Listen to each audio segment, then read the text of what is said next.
Namaste and good morning to everyone. Let's start our Thursday class with a new scripture. The name of the scripture is Guru Gita.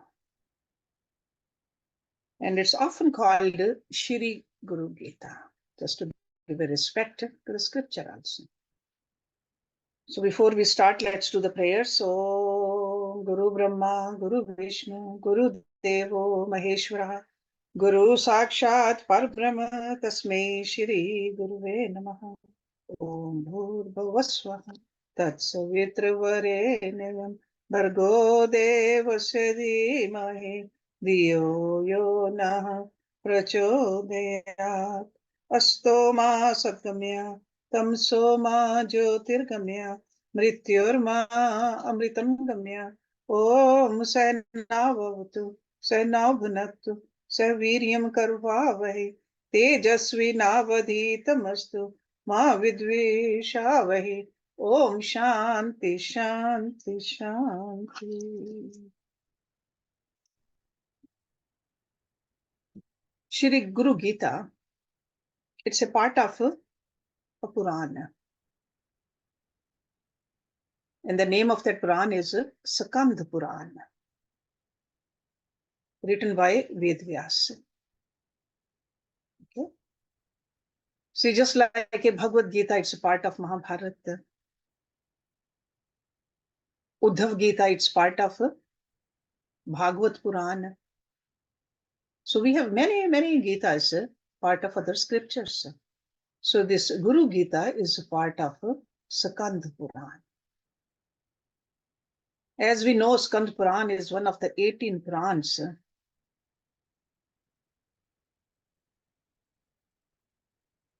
And this Purana praises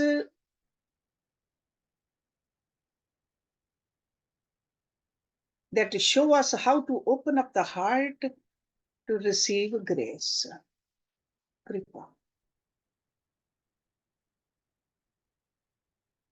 In the complete Guru Gita, there are 400 verses.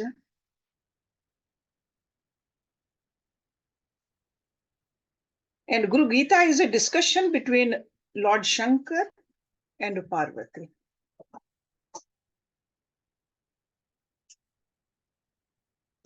Goddess Parvati asks Lord Shiva, who do you consider the greatest one on earth? Let me repeat this question again. Who do you think consider the greatest one on the earth? And Lord Shiva, in the form of Dakshinamurti, explains to Mahadevi that the greatest form on earth is the form of the Guru.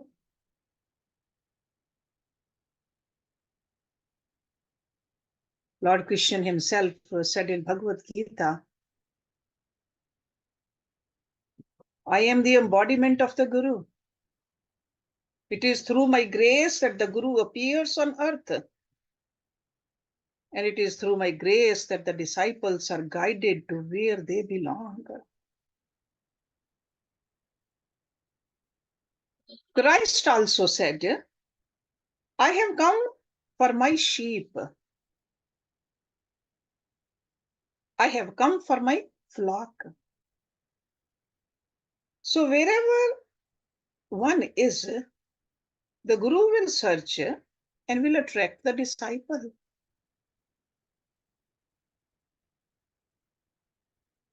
And a Gita means a song. So these verses are a song in praise of a Guru. And in recognition of the power of contemplating the Guru's nature, especially through the vehicle of the repetition of these verses.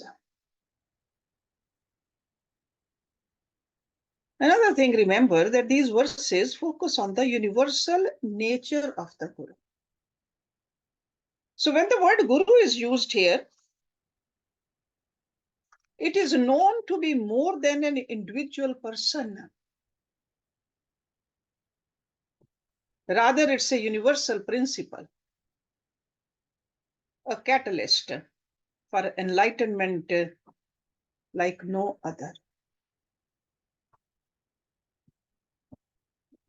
It is referred to in the text as the Guru Tattva.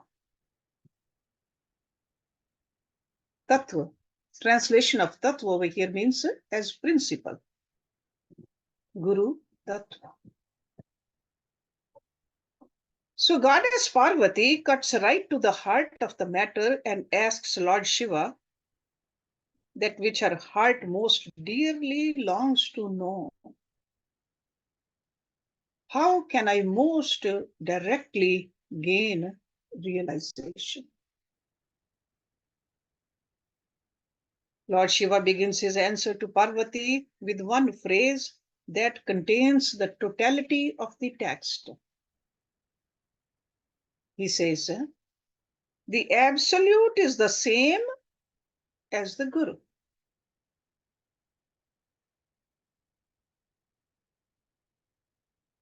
Just like saying, no difference between gold and the necklace which is made out of gold. Form is the Guru, but essence is absolute. So the absolute is the same as the Guru. So everything unfolds from this core truth.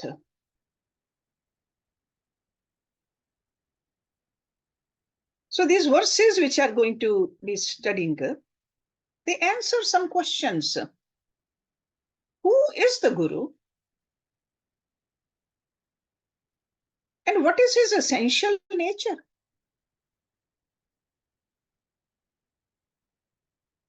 What is the method of meditation upon him?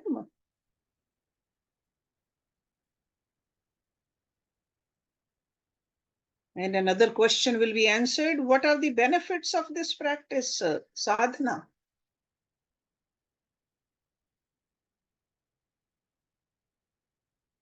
And we will go through some key topics, like the word Guru as mantra. The Guru's lotus feet.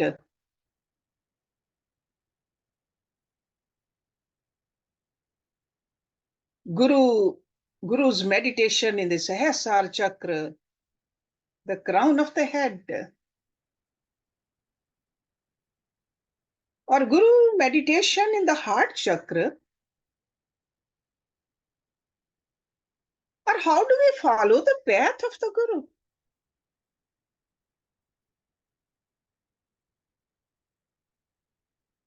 Lord Shiva describes the attributes of a disciple also. What is the relationship between the Guru and the disciple? How should the disciple behave? And even what are the benefits of a discipleship?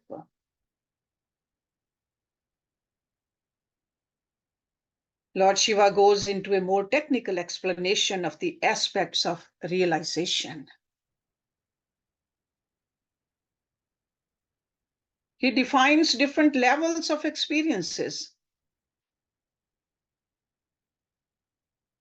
And he describes the ineffable experience of unity consciousness itself.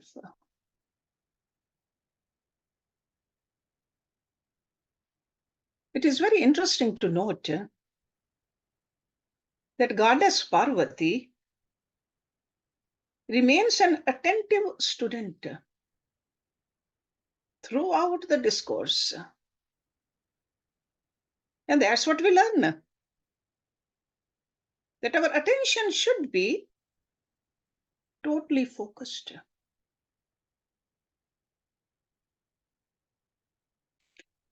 And wherever Lord Shiva makes reference to something she does not understand, she is very quick to interrupt him and ask for the explanation. Because without understanding, we cannot move forward.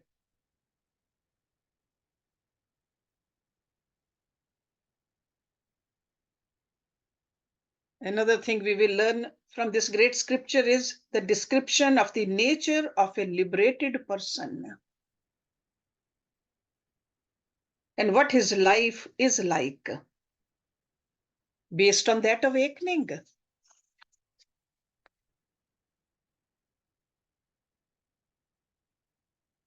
The text of Guru Gita itself as a mantra,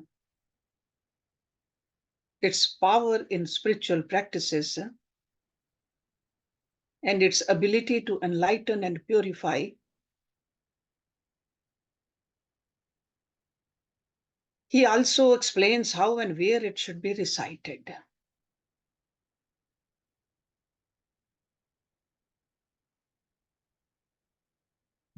So you can say that in its essence, the Guru Gita is a diagram of the method by which the awakening process occurs.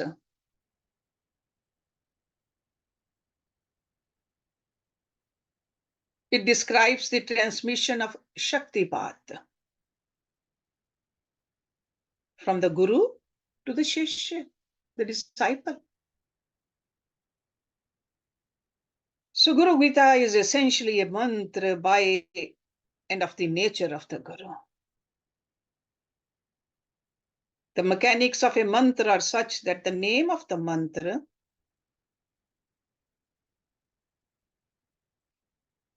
the deity of the mantra and the power of the mantra are a single thing. Let me repeat it again. The mechanics of a mantra are such that the name of the mantra, the deity of the mantra, and the power of the mantra are a single thing.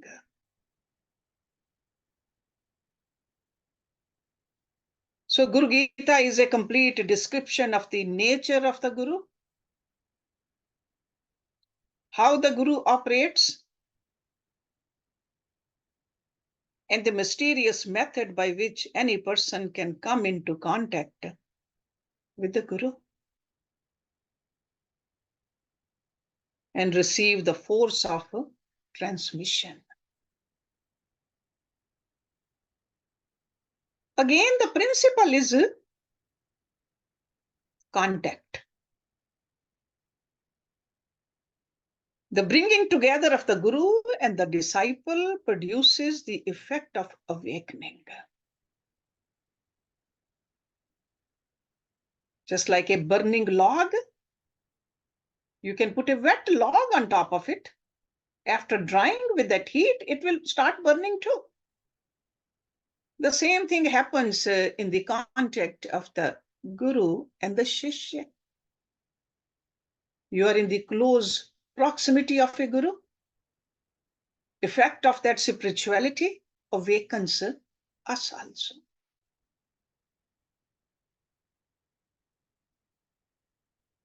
So the bringing together of the Guru and the disciple produces the effect of awakening, like a blazing fire. This Shakti path transmission is authorized by Lord Shiva himself.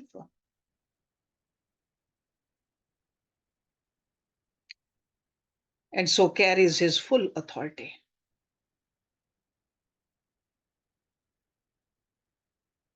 Lord Shiva is the Lord of Guru Shakti.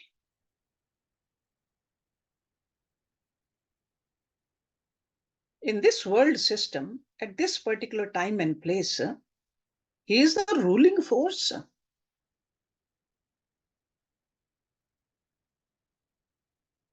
The nature of a Shiv is one of a centrifugal dispersion, a very wrathful spinning away and decompression of all qualities into emptiness. That's why they say that Shiv is the fast path. It's a yogic path. He's a Adi Guru. So recitation of the Guru Gita is a supremely powerful tool which provides an opportunity for the Guru to speak directly to you. You can see and feel how powerful it is to align yourself with the Guru and the Guru principle. The external Guru of the cause and the internal Guru of action, within you and without. It really gives you the ability to punch through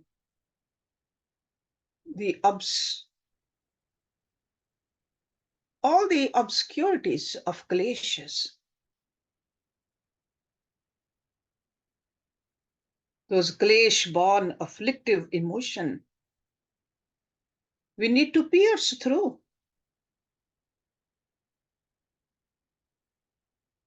So there are very specific applications to do all this in Guru Gita.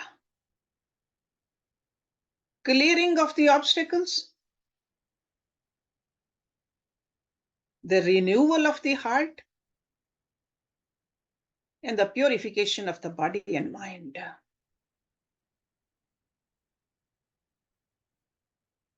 In the recitation of the Guru Gita, you align with the Guru's force in the deepest way.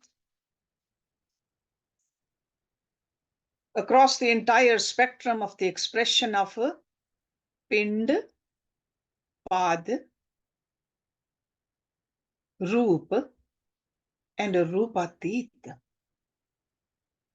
These are technical words. These words embody principles beyond understanding. That's why the Guru is the Guru. Our life is impacted with the Pind, the divine Kundalini Shakti. Pad is the Soham, which is the coming together of the ocean of consciousness and the creation inside your own being. Roop is the true form of consciousness, that is the recognition of the true self. Roop.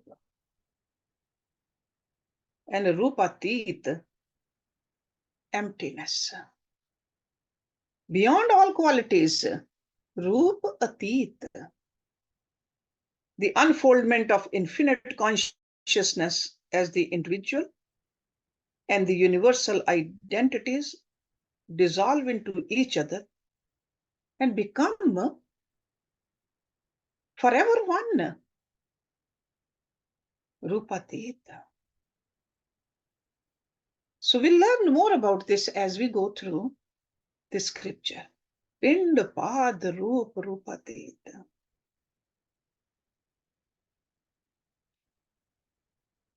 Let's start going through some of the verses today. Again, it starts with the word Atha. Atha means now. Atha Shri Guru Gita pràrambhah. Omasya shrìgurugìtàstotramantrasya bhagavàn sadàshiva rishi nànàvidhàni chamdàsi shrìguruparmàtmà devatà. Om. Lord Shiva is the rishi, sage and the seer of the mantras in this hymn known as the Guru Gita. Okay, so that means it's spoken by Lord Shiva. He is the rishi. The rhythms of this hymn are diverse. Its deity is the Guru, the Supreme Self. shrìguruparmàtmà devatà. bìjam shaktih Krom kìlakamshrìguruprasàd siddhyarthe jape viniyogah. Ham is its bij. Bìjam.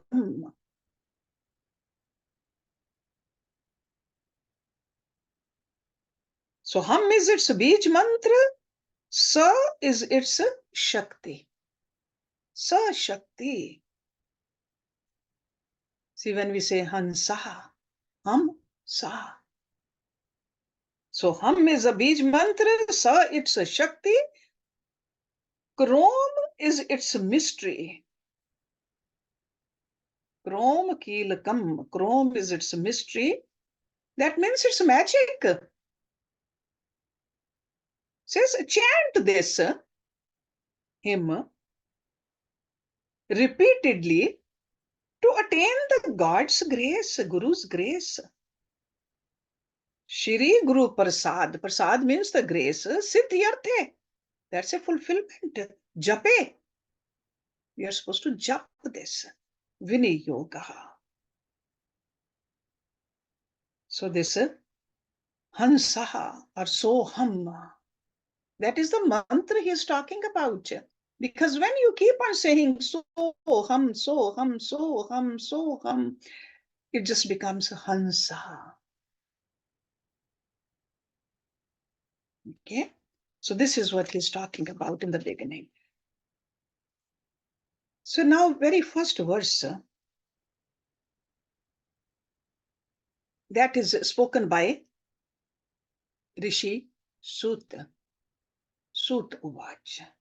Kailash Shikhare Ramye Bhakti Sandhan Nayakam Pranamya Parvati Bhaktya Shankar Praya Prichat. So he is creating a little background for us. What is really happening? What is the scripture is all about? He says once, while Lord Shiva, who knows the secret of devotion, Bhakti, was seated on the beautiful Mount Kailash. Kailash Shikhre Ramye Bhakti Sandhan Nayakam.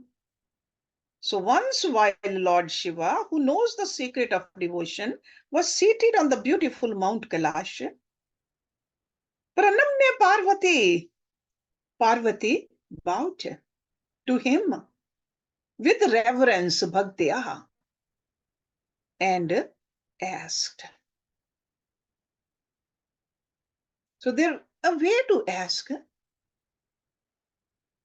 the Guru. So Parvati is showing us, Goddess Parvati, how to be a disciple. So Lord Shiva, who knows the secret of devotion. Here we have to note that the secret of devotion is known through the sadhana.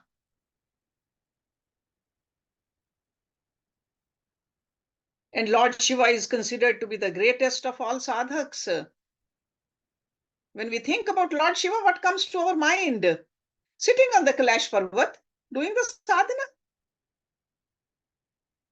Constantly, he's just sitting over there meditating. That's a sadhana.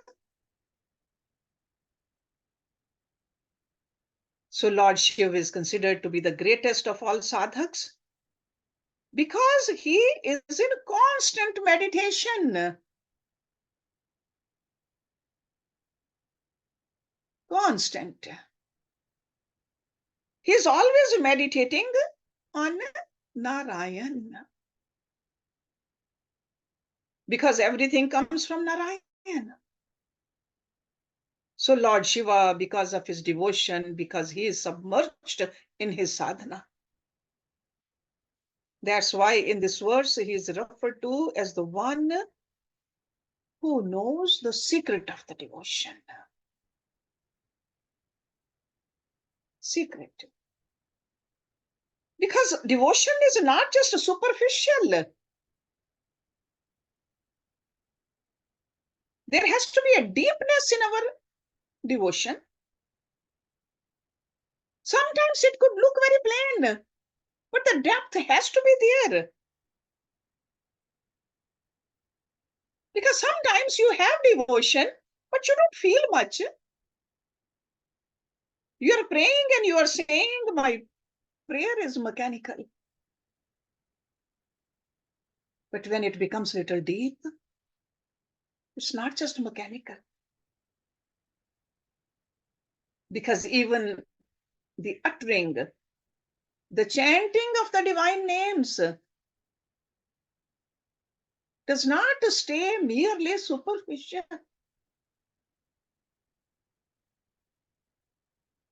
It takes its depth. And the depth is the one which is cleaning us. It is cleansing the impurities which we have been carrying throughout many lives. Those impurities are the one which are just hiding our true nature. So even mechanical, even if we start mechanically reciting this Om or the mantra which our Guru has given us, it has a great effect. So over here, Bhagavan Shankar is saying that he is the one who knows that deepness, that secret of devotion. Because he is fully submerged into the bhakti. Whether Kamdev comes over there, Rati comes over there, or anybody else comes there, no effect on him. He's totally submerged into bhakti. He's fully absorbed into that devotion, which means that he is enjoying bhakti. He is enjoying that contact through that sadhana. Because if people are not absorbed into their devotion, then they get bored of it. But if you know the secret which lies behind what you are doing, you will love to do it. In our prayers, in our meditation, we are sitting in our mandir room. And we are sitting there for half an hour, and it seems like only 5 minutes. That means we really enjoyed it. And if we sat there for 5 minutes and it seems like we were there for hours, that means the depth wasn't there. The connection wasn't there. If you know the secret which lies behind what you are doing, you will love to do it. Love is that force. That's why when you love to do something, it bears different fruits. Behind everything that you do, there is a certain secret. And by knowing that secret, you will enjoy whatever you do. So here, Bhagavan Shankar is enjoying his devotion to Lord Narayan. Because he knows the secret behind that. That's why we can say that he is the embodiment of sadhana itself.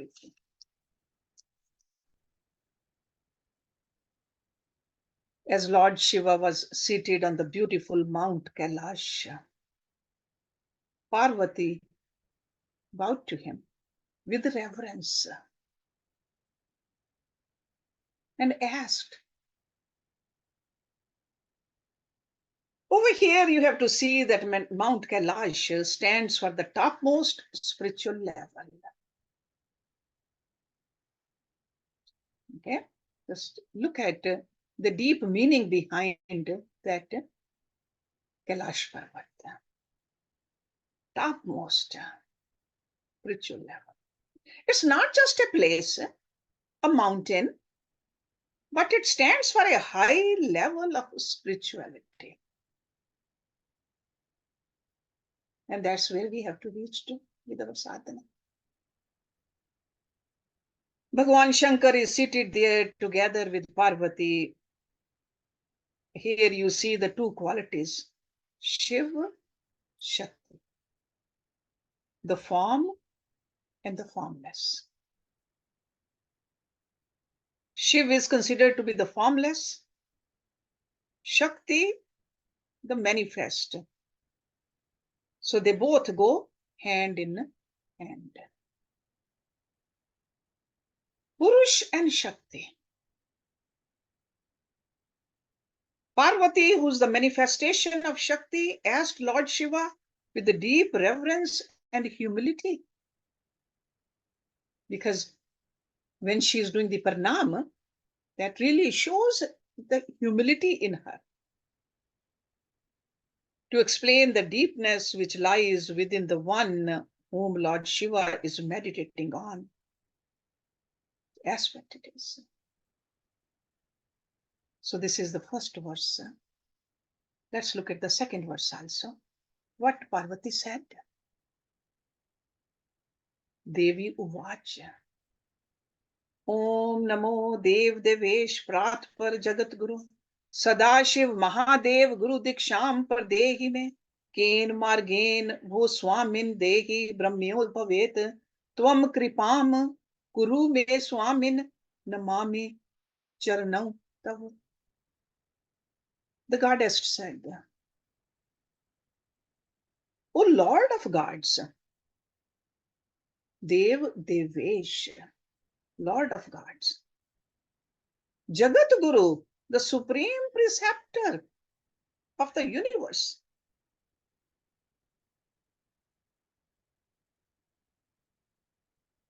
Sadashiva Mahadev, O benevolent Mahadev God, you are par excellence. Explain to me the mystery of the Guru.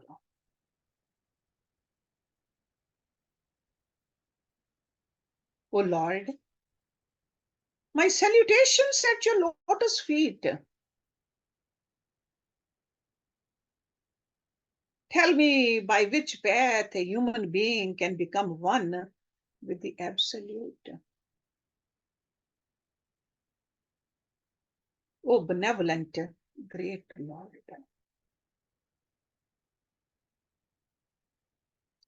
So we hear the goddess said, O Lord of gods, O supreme preceptor of the universe, benevolent Mahadev.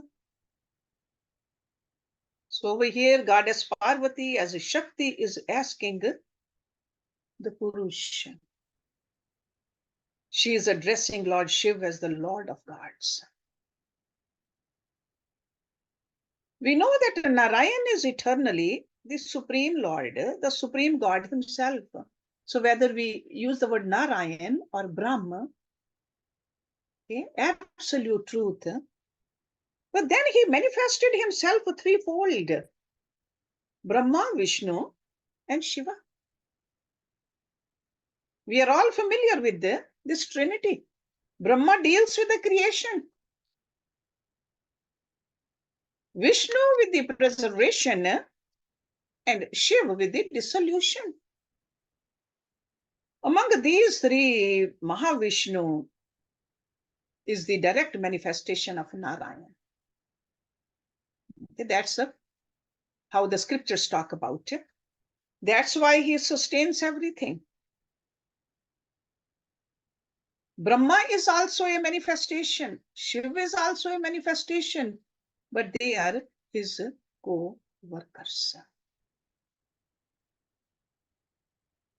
There is not much happening with Brahma because he is just creating. The greatest work is to sustain. Sustain the creation. It is easy to create something, but to sustain, to make that thing work, is more difficult. That's why Lord comes again and again as an avatar of Vishnu. That is the work of Vishnu. And then, of course, Lord Shiva is the dissolution. He removes everything so that a new reality may come into being. Remember, destruction is not just to destroy and finish. Because sometimes we just have a erroneous idea about destruction. Destruction means also a renewal of things. old bridge, weak, falling apart, has to be destroyed so that there's a new bridge can be created. That's why Devi refers to him as the supreme preceptor of the universe, because through destroying, he is also allowing creation to happen. And what does the Guru do in us? Destroys the ignorance so that we can create the new ideas.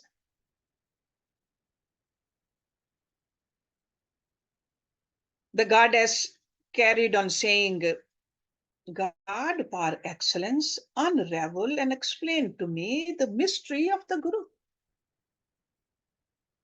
So over here the goddess is asking, you are the Lord. You praise the Guru. You who are the greatest, the Dev of the Devas, they all praise you.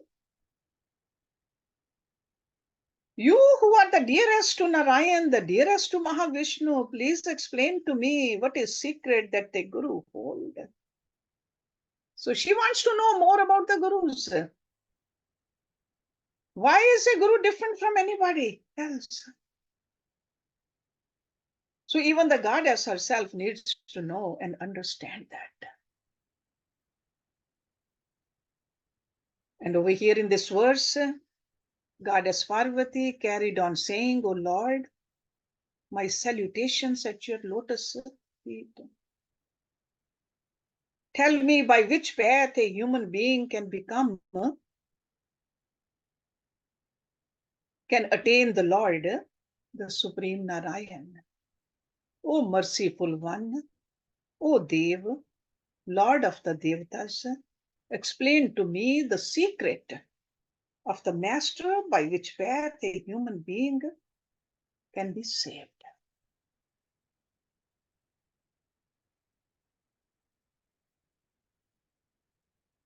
Goddess knows that the mind of the man is constantly creating Krom. Each breath is creating Krom. Each action, each thought is creating Krom. So this mother is very concerned. She is concerned for everybody.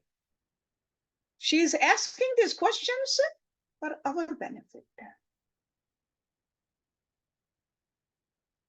She is asking the absolute, how can one attain the lotus feet of the Lord? How can one attain the grace of the Lord? Kripa.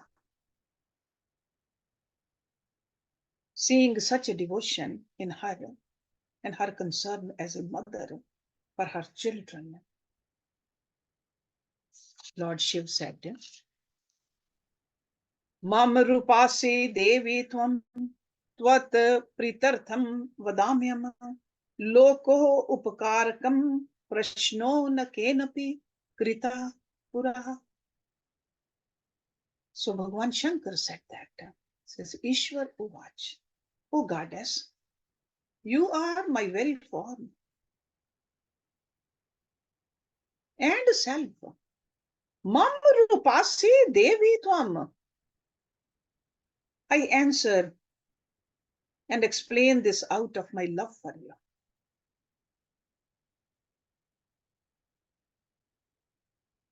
Again and again in the scriptures we see the love behind the teachings. Whether Lord Krishna was teaching Arjuna or whether Lord Krishna was giving the discourse to Uddhava, it's always out of love. Over here we see the same thing. That I answer and explain this out of my love for you. No one has ever before asked me this question. Na kenapi kritapura. In the past, nobody has asked me this. But he knows. He says, for the benefit of all the worlds, lok upakaraka. I know you are asking me for the benefit of others. So we'll stop it here, and next week we'll talk more about the explanation of this verse. Om Purnamada Purnamidam Purnat Purnamudachyate Purnasya Purnamadaye Purnameva Vishishyate. Om Shanti Shanti Shanti Om. Thank you very much.